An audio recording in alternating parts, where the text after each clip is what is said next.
So ಇವಾಗ ನಾವು ಮಕ್ಕಳ ತುಂಟಾಟ, ನಿಮ್ಮ ಮಕ್ಕಳು ಮಕ್ಕಳಾಗಿದ್ದಾಗ ಅವರ ಬಾಲ್ಯ ಹೇಗಿತ್ತು ಅಂತ ತಿಳ್ಕೊಂಡ್ವಿ. ನಿಮ್ಮ ಬಾಲ್ಯವನ್ನು ತಿಳ್ಕೊಳ್ಳುವಂಥ ಆಸಕ್ತಿ ಕೂಡ ಇದೆ. ಸೊ ನಿಮ್ಮ ಬಾಲ್ಯ ಹೇಗಿತ್ತು?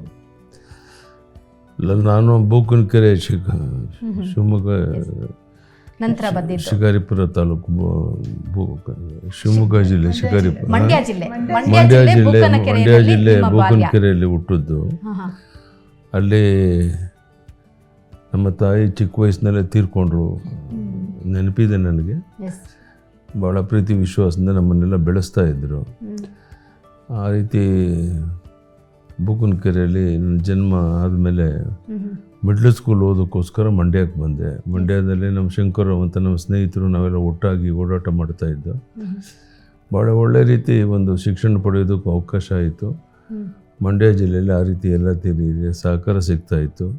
ಭಾಳ ಮುಖ್ಯವಾಗಿ ನಾವು ಭಾಳ ಬಡತನದಿಂದ ಬಂದಂಥ ಕುಟುಂಬ. ನಮ್ಮ ಮಾವ ಬಸವರಾಜಪ್ಪನವರು ಅಂತಿದ್ರು, ನಮ್ಮ ತಾತ ಅವರೆಲ್ಲರೂ ಸೇರಿ ಒಂದು ತರಕಾರಿ ಅಂಗಡಿ ಇಟ್ಕೊಂಡಿದ್ರು ಮಂಡ್ಯದಲ್ಲಿ. ಸೊ ಹೀಗಾಗಿ ನಾನು ಅಂಗಡೀಲಿ ಕೊಂತ್ಕೊತಾ ಇದ್ದೆ. ಮತ್ತು ಒಂದೊಂದು ಸಂದರ್ಭದಲ್ಲಿ ನಾವು ಬಹಳ ಬೆಂಗಳೂರಿಗೆ ಹೋಗಿ ನಿಂಬೆಹಣ್ಣು ತಂದು ಆ ರಸ್ತೆಯಲ್ಲಿ ಯಾವುದೋ ಅಂಗಡಿ ಮುಂಭಾಗದಲ್ಲಿ ಕುಂತ್ಕೊಂಡು ನಿಂಬೆಹಣ್ಣನ್ನು ಮಾರಾಟ ಮಾಡ್ತಾ ಇದ್ದೆ ನಾನು.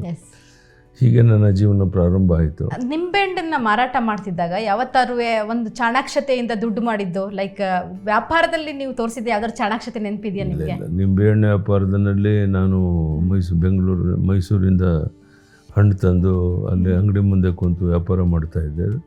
ತರಕಾರಿ ಅಂಗಡಿನಲ್ಲೂ ನಮ್ಮ ತಾತ ಅವ್ರ ಜೊತೆ, ಮಾವನ ಜೊತೆಗೆ ಅಲ್ಲೂ ಕುಂತ್ಕೊಳ್ತಾ ಇದ್ದೆ. ಭಾಳ ಒಳ್ಳೆ ರೀತಿಯಲ್ಲಿ ಆ ರೀತಿ ಬಡತನದಲ್ಲಿ ಬೆಳೆದರೂ ಸಹ ಆ ಒಂದು ಸಂದರ್ಭಗಳು ಇವತ್ತು ನೆನಪಿದೆ. ಬಹಳ ತುಂಟರಾಗಿದ್ರ ನೀವು ಬಾಲ್ಯದಲ್ಲಿ ಅಂತ ಹೇಳ್ತಾರೆ ಜನ.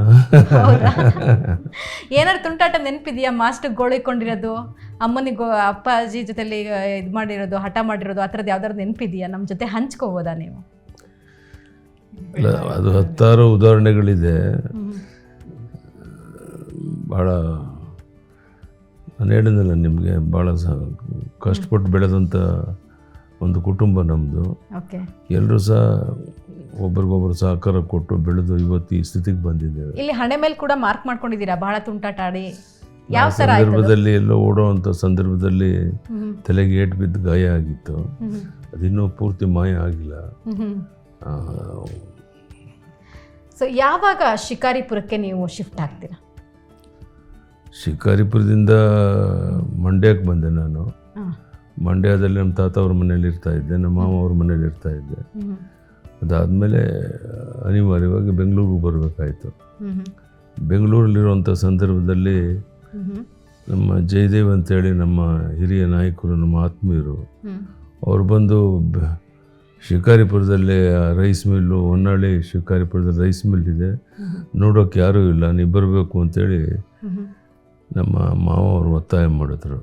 ಎಷ್ಟು ವರ್ಷ ವಯಸ್ಸಿರ್ಬೋದು ನೀವು ಅಲ್ಲಿಗೆ ಹೋದಾಗ? ಆ ಸಮಯದಲ್ಲಿ 16-18 ವರ್ಷ ಇರ್ಬೋದು. 16-18 ವರ್ಷಕ್ಕೆ ಆ ಸಮಯದಲ್ಲಿ ನಾನು ಸಂಘದ RSS ಕಾರ್ಯಾಲಯದಲ್ಲಿದ್ದೆ.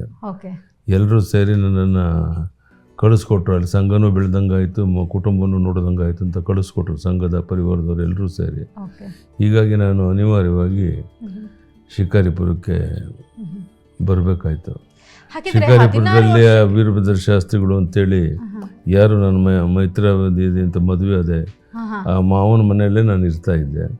ಅಲ್ಲೇನೆ ಆ ರೈಸ್ ಮಿಲ್ಲು ಮತ್ತು ಹೊನ್ನಾಳಿಲಿ ಒಂದು ರೈಸ್ ಮಿಲ್ ಎರಡೂ ನೋಡ್ತಾ ಇದ್ದೆ. ಸೊ ಬೆಂಗಳೂರಿಗೆ ಬಂದು ನೀವು 16-20 ವರ್ಷದೊಳಗಡೆ ಸಂಘ ಪರಿವಾರದಲ್ಲಿ ಹೆಸರು ಮಾಡಿದ್ರಿ. ಸೊ ಯಾವ ಥರ ಆಕ್ಟಿವಿಟಿ ಆಗಿರ್ತಿಲ್ಲ? ನಾವು ಸಂಘದ ಶೇಷಾದ್ರಿಪುರಮೆಲ್ಲ ಕಾರ್ಯಾಲಯದಲ್ಲಿ ಇರ್ತಾ ಇದ್ದೆ. ಬೆಳಿಗ್ಗೆ ಎದ್ದು ನಮಗೊಂಥರ ಪೈಪೋಟಿ, ಪಕ್ಷ ಸಂಘವನ್ನು ಬೆಳೆಸಬೇಕು ಅಂತೇಳಿ ನಾನು ಬೇರೆ ಬೇರೆ ಶಾಖೆಗಳಿಗೆ ಹೋಗ್ತಾ ಇದ್ದೆ. ಅಲ್ಲಿಗೆ ಮುಖ್ಯ ಶಿಕ್ಷಕನಾಗಿ ಮತ್ತು ಬೇರೆ ಬೇರೆ ದೊಡ್ಡ ದೊಡ್ಡ ಜವಾಬ್ದಾರಿಗಳನ್ನು ಹೊತ್ಕೊಂಡು ಸಂಘದ ಕಾರ್ಯದಲ್ಲಿ ಇದ್ದು ಸಂಘವನ್ನು ಬೆಳೆಸುವಂಥ ಪ್ರಯತ್ನ ಮಾಡ್ತಾಯಿದ್ದು. ಆ ಸಮಯದಲ್ಲಿ ಅನಿವಾರ್ಯವಾಗಿ ಆ ಸಮಯದಲ್ಲಿ ನಮ್ಮ ಸೋದರ ಮಾವ ಒಬ್ಬರು ಬಂದು ಶಿಕಾರಿಪುರದಲ್ಲಿ ಯಾರು ನೋಡೋರಿಲ್ಲಪ್ಪ, ನೀವು ಬರಬೇಕು ಅಂತ ಹೇಳಿದಾಗ ಎಲ್ಲರೂ ಒತ್ತಾಯ ಮಾಡಿ ನಾನು ಶಿಕಾರಿಪುರ ಕಳಿಸ್ಕೊಟ್ರು. ವೀರಭದ್ರ ಶಾಸ್ತ್ರಿಗಳು ಅಂತ ನಮ್ಮ ಮಾವವ್ರ ಮನೇಲಿ ಇರ್ತಾ ಇದ್ದೆ. ಅಲ್ಲಿ ಇದ್ಕೊಂಡು ರೈಸ್ ಮಿಲ್ಲು, 2 ರೈಸ್ ಮಿಲ್ಲು ಇದೆಲ್ಲ ನೋಡ್ತಾ ಇದ್ದೆ. ಕ್ರಮೇಣ ಅವ್ರ ಮನೆಯಲ್ಲಿ ಮೈತ್ರಾದೇವಿ ಅವರು ಏನಿದ್ದರು ಅವರನ್ನೇ ಮದುವೆ ಆಗುವಂಥ ಸಂದರ್ಭ ಬಂತು. ಹೀಗಾಗಿ ಮೈತ್ರಾ ದೇವಿಯವ್ರನ್ನ ಮದುವೆ ಆಗಿ ಅಲ್ಲೇ ನನ್ನ ಕುಟುಂಬವನ್ನು ಪ್ರಾರಂಭ. ಖಂಡಿತ ಆ ಸಂದರ್ಭದ ಬಗ್ಗೆ ನಾವು ಮಾತಾಡಲೇಬೇಕು. ಮಾವನ ಮನೆಯಲ್ಲಿ ಇರ್ತೀರಾ ನೀವು, ಅಂದರೆ ಮದುವೆಗೂ ಮುಂಚಿತವಾಗಿ ಮಾವನ ಮನೆಯಲ್ಲೇ ಇರ್ತೀರಾ, ಮೈತ್ರಾ ದೇವಿಯವ್ರನ್ನ ಮದುವೆ ಆಗ್ತೀರಾ. ಸೊ ಮೈತ್ರಾ ದೇವಿಯವರು ಹಾಗೂ ನಿಮ್ಮ ಮದುವೆ ಅರೇಂಜ್ ಮ್ಯಾರೇಜಾ ಲವ್ ಮ್ಯಾರೇಜಾ?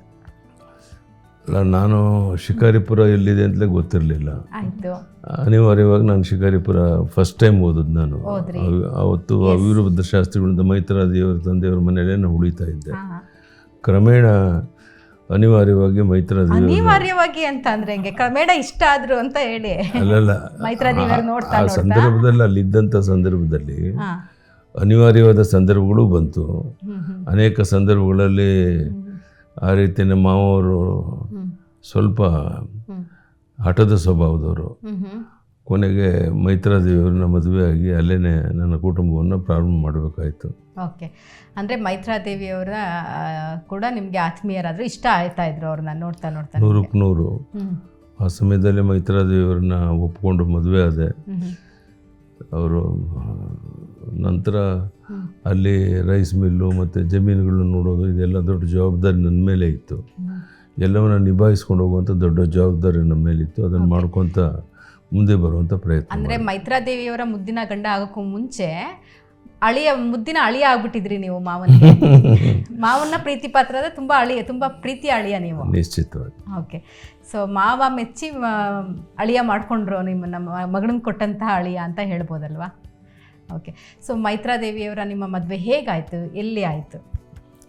ಇಲ್ಲ, ಮೈತ್ರಾ ದೇವಿಯವ್ರ ಜೊತೆ ಮದುವೆ ಅಲ್ಲೇ ಅದೇ ಊರಿನಲ್ಲೇ ಮದುವೆ ಆದಂಥದ್ದು. ಆವಾಗಲೇ ಸಂಘದ ಸಂಘಟನೆಯಲ್ಲೆಲ್ಲ ಇದ್ರಿ, ಯಾರೆಲ್ಲ ಬಂದಿದ್ರು ನಿಮ್ಮ ಮದುವೆಗೆ, ನೆನಪಿದೆಯಾ? ಅಲ್ಲ, ಅವತ್ತು ನಾನು ಮಂಡ್ಯದಲ್ಲಿ ಇದ್ದಂಥ ಸಂದರ್ಭದಲ್ಲಿ ಭಾಳ ದೊಡ್ಡ ಪ್ರಮಾಣದಲ್ಲಿ ನಮ್ಮೆಲ್ಲ ಸಂಘದ ಕಾರ್ಯಕರ್ತರು ಎಲ್ಲರೂ ಸಹಕಾರ ಬೆಂಬಲ ಇದ್ದದ್ರಿಂದ ನನಗೆ ದೊಡ್ಡ ಒಂದು ಜವಾಬ್ದಾರಿನೂ ಸಿಕ್ತು.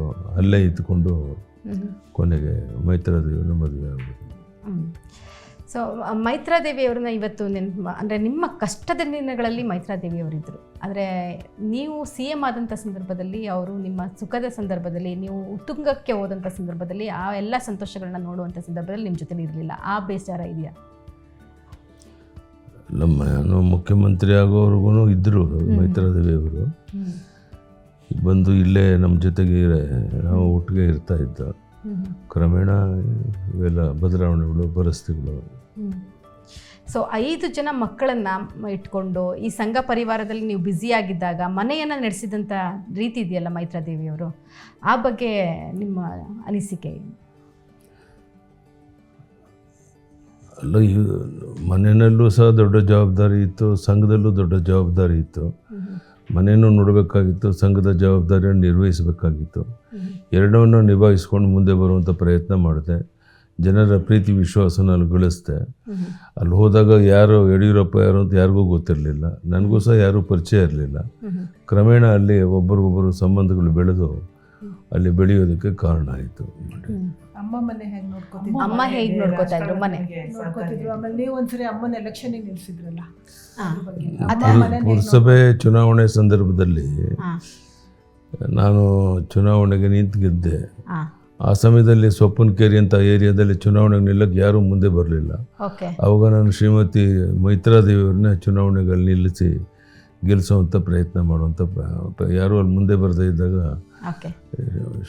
ಮೈತ್ರಾ ದೇವಿಯವ್ರನ್ನೇ ಅಲ್ಲಿ ಚುನಾವಣೆಗೆ ನಿಲ್ಲಿಸಿದ್ದೆ. ರಾಜ್ಯಕ್ಕೆ ಒಬ್ಬ ಮಗ, ದೇಶಕ್ಕೆ ಒಬ್ಬ ಮಗ ಅನ್ನೋ ಥರದಲ್ಲಿ ರಾಘವೇಂದ್ರ ಮತ್ತು ವಿಜಯೇಂದ್ರ ಇಬ್ಬರು ಕೂಡ ಕೆಲಸ ಮಾಡ್ತಿದ್ದಾರೆ. ಆದರೆ ಯಾವತ್ತೂ ಕೂಡ ಹೆಣ್ಮಕ್ಳನ್ನ ರಾಜಕೀಯ ತರಬೇಕು ಅಂತ ಅನಿಸ್ಲಿಲ್ವಾ, ಯಾಕೆ ಅಂತ? ಅಲ್ಲ, ಅವರವ್ರವ್ರ ಕ್ಷೇತ್ರದಲ್ಲಿ ಬೆಳೆದಿದ್ದಾರೆ. ಅವರು 3 ಜನ ಅವ್ರದ್ದೇ ಆದಂಥ ಸಾಧನೆ ಮಾಡ್ಕೊಂಡು ಮುಂದೆ ಹೆಣ್ಮಕ್ಳು ಮುಂದೆ ಬರೆದಿದ್ದಾರೆ. ರಾಘವೇಂದ್ರ ಅವರು ಸಂಸತ್ ಸದಸ್ಯರಾಗಿ ತನ್ನ ಕೆಲಸವನ್ನು ನಿರ್ವಹಿಸುವಂಥ ದೊಡ್ಡ ಜವಾಬ್ದಾರಿ ಅವರು ಸಿಕ್ತು.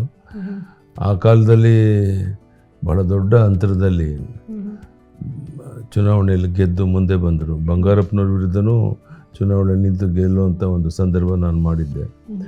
ಭಾಳ ದೊಡ್ಡ ಅಂತರದಲ್ಲಿ ಆ ಚುನಾವಣೆ ಸಹ ನಾನು ಗೆದ್ದಿದ್ದೆ. ಹೀಗೆ ಅನೇಕ ಅಡ್ಡಿ ಆತಂಕಗಳಿದ್ದರೂ ಸಹ ಕ್ರಮೇಣ ರಾಜಕೀಯದಲ್ಲಿ ಒಂದು ಸ್ಥಾನಮಾನ ಪಡೆಯೋದಕ್ಕೆ ಸಾಧ್ಯ ಆಯಿತು. ಓಕೆ.